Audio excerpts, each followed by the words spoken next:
오늘 말씀은 본문의 내용 속에 그 의미들이 잘 들어가 있습니다. 9절에 보면은요, 유다 왕 히스기야가 병들었다가 그의 병이 나은 때에 기록한 글이 이러하니라. 설명을 잘 해놓고 있습니다. 좀 모니터 볼륨을 좀 올려주실래요? 히스기야가 병이 들었죠.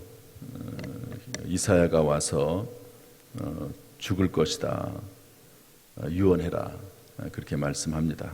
그렇지만 히스기야가 하나님 앞에 면벽하고 벽을 바라보면서 간절히 기도했더니 15년을 하나님께서 연장시켜 주셨습니다. 그때 병이 나은 때에 기록한 말씀인데요. 쭉 그 내용이 기록이 되어 있고, 특별히 좀 보아야 될 말씀은 14절 보니까 나는 제비같이 학같이 지저귀며 비둘기같이 슬피 울며 내 눈이 쇠하도록 앙망하나이다. 그러니까 간절히 하나님 앞에 구했다는 말씀이죠.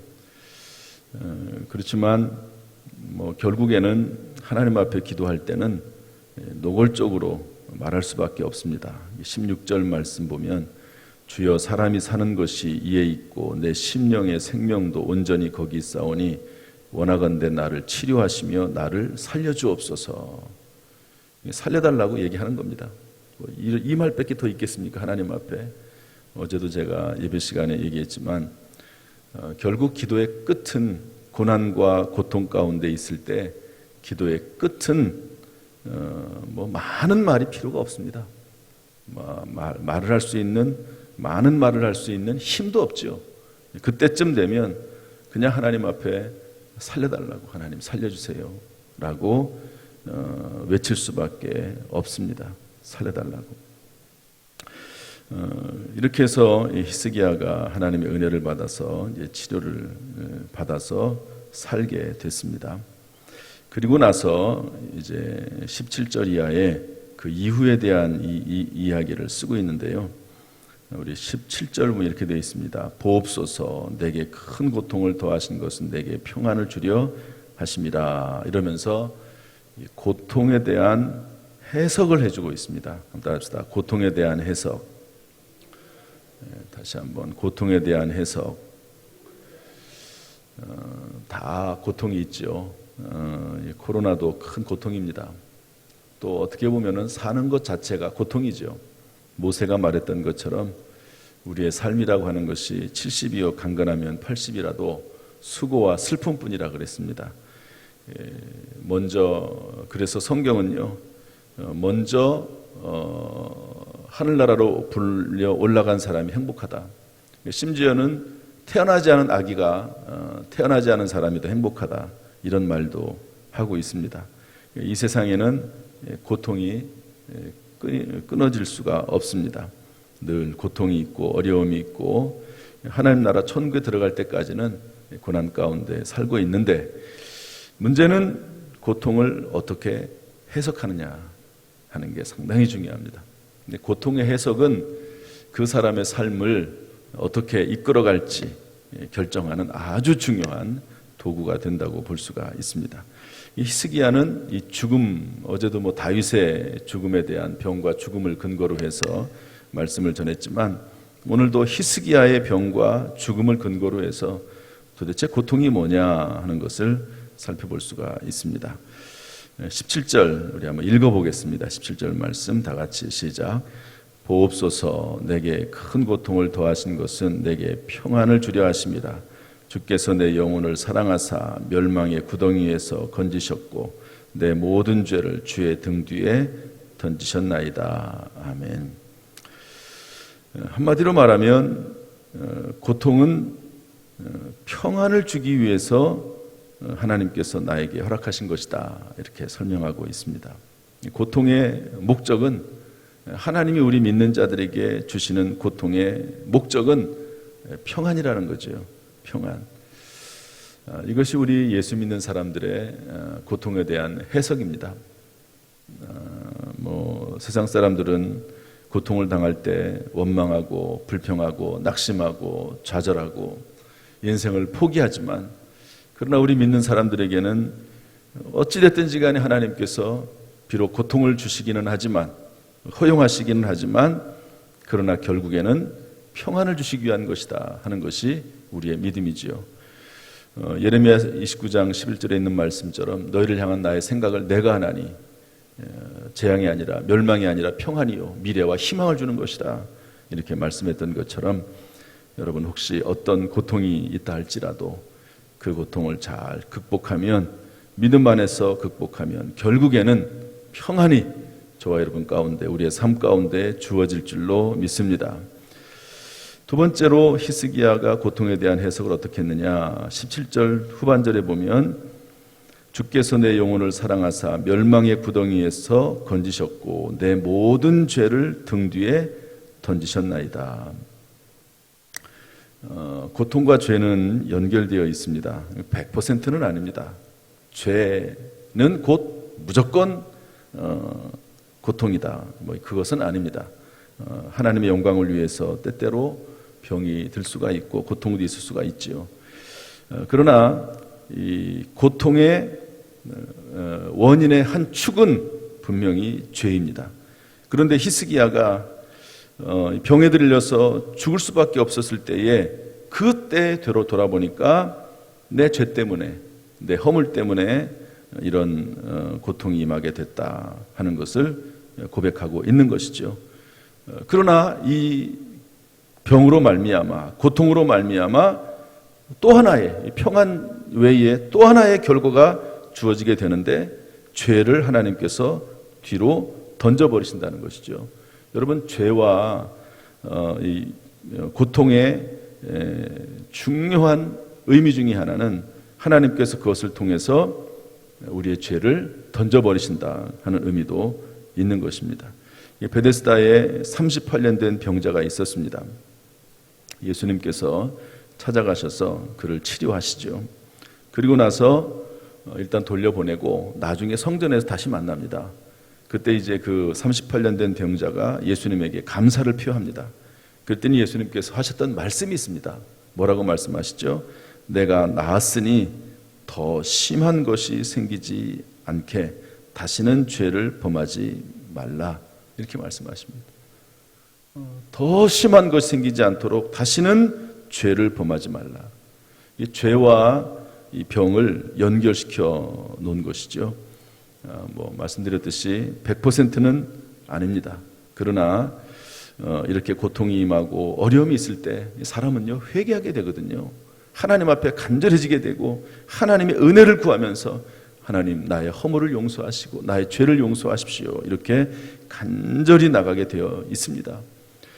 우리가 지금 코로나19 시대를 맞이하면서 사실은 하나님 앞에 깨어서 기도하면서 우리의 죄를, 교회의 죄를, 우상숭배의 죄를, 겸손하지 못했던 죄를, 깨어 기도하지 못했던 죄를 하나님 앞에 간절히 회개하면서 하나님 앞에 기도할 때이다, 이렇게 볼 수도 있습니다.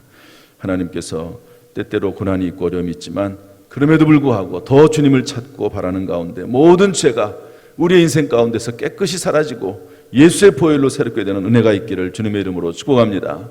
이 코로나19를 통해서 깨어 기도하는 가운데 교회의 죄가 용서를 받고 나라 민족이 새로워지는 역사가 있기를 주님의 이름으로 축복합니다. 세 번째로 히스기야가 고통에 대해서 어떻게 해석을 했는가, 19절 말씀 읽어보겠습니다. 19절 다 같이 읽어보죠. 시작. 오직 산자 곧 산자는 오늘 내가 하는 것과 같이 주께 감사하며 주의 신실을 아버지가 그의 자녀에게 알게 하리이다. 아멘. 하나님의 신실하심을 체험하게 된다는 것이죠. 우리가 살다 보면 어려운 일을 만납니다. 그런데 그 어려운 일을 만났을 때 더 기도하고 더 하나님 앞에 부르짖고 하다가 응답받고 또 하나님께서 역사하시면은요, 하나님의 살아계심을 체험하게 되는 것입니다.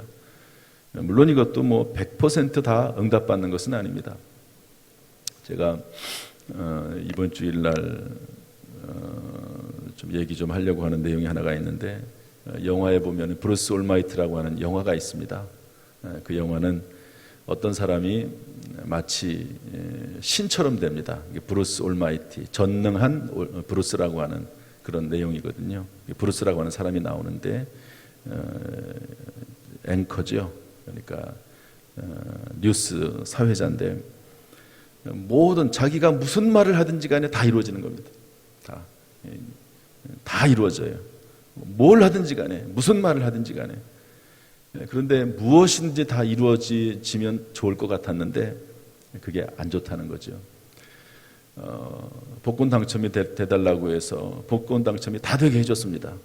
그랬더니 1등 복권의 값이 몇만 원밖에 안 되는 그런 일이 발생이 되고, 아무튼 다 이루어진다고 해서 좋을 줄 알았더니 오히려 모든 것을 다 이루어줬더니 불평이 더 많아지고 완전히 사회는 망가지고 아주 고통 가운데, 오히려 더 고통 가운데 처하는 것을 보면서 맨 마지막에 이렇게 외쳐요. 모든 것이 다 이루어지니까 이렇게 됐다고. 이 나라가, 이 세계가 망가진 이유가 모든 것이 다 이루어지니까 이렇게 됐다고. 여러분, 어린아이도 제재받지 않고 부모에게 꾸중 듣지 않고 자라면은요 망나니가 됩니다. 그런 것처럼 모든 것들이 다 응답받을 수는 없어요. 모든 것들이, 하나님의 모든 것을 다 응답하지 않습니다. 하나님의 계획과 섭리는 우리의 뜻과 다릅니다. 하나님의 가장 선한 뜻 가운데 이루어지는 것이 맞지만, 그러나 또 히스기야처럼 이런 경우에 하나님의 응답을 받아서 또 기적 같은 일이 일어나면 하나님의 신실하심을 체험하게 되고, 그로 인해서 20절 말씀 마지막에 보면 고통이 이렇게까지 됩니다. 우리 20절 말씀 읽어보죠. 다 같이 시작. 여호와께서 나를 구원하시리니 우리가 종신토록 여호와의 전에서 수금으로 나의 노래를 노래하리로다. 평생 하나님께 노래하고 하나님을 찬송하는 기반이 되는 것을 알 수가 있습니다. 여호수아가 모세와 함께 40년 동안 광야 생활을 하지요. 그리고 가나안 땅에 들어와서 5년 동안 서로 죽고 죽이는 정복 사업을 합니다. 그러다가 여호수아가 죽게 될 때가 되었을 때 사람들을 다 불러 모아요. 그러면서 하나님께서 지금까지 어떻게 하셨는지, 엄청난 고난과 광야와 이 전쟁터 가운데서 하나님이 어떻게 우리를 살려주셨는지 하는 이야기들을 쭉 합니다. 그러면서 뭐라고 말하죠? 하나님께서 이렇게 우리에게 하셨으므로 나는 오직 나와 내 집은 여호와를 섬기겠노라. 이렇게 마지막으로 외칩니다. 너희는 오늘날 너희 섬길 자를 택하라. 이렇게 말하면서요, 나는 오직 하나님을 섬기겠다. 이렇게 말합니다. 평생토록 하나님을 섬겨왔고 또 그 자손들이 하나님을 섬길 것을 다짐하는 것을 볼 수가 있습니다.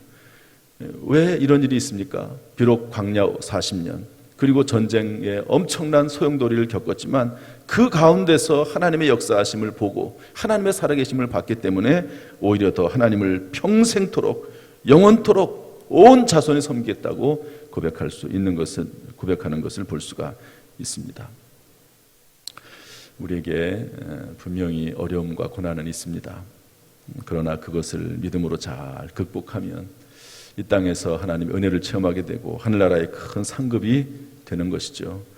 여러분들에게 하나님이 힘을 주시고 지혜를 주시고 능력을 주셔서 어떤 일을 만나든지 잘 감당할 수 있도록 하나님이 도와주셔서 오히려 고통이 평안이 되고 죄 용서가 되고 하나님의 살아계심을 체험하고 평생 하나님을 노래하고 경배하는 기반이 되는 놀라운 역사가 있기를 주님의 이름으로 축복합니다. 오늘도 하나님께서 저와 여러분을 도우시고 우리 모든 성도들 가운데 큰 은혜 베풀어 주시기를 주님의 이름으로 축복합니다.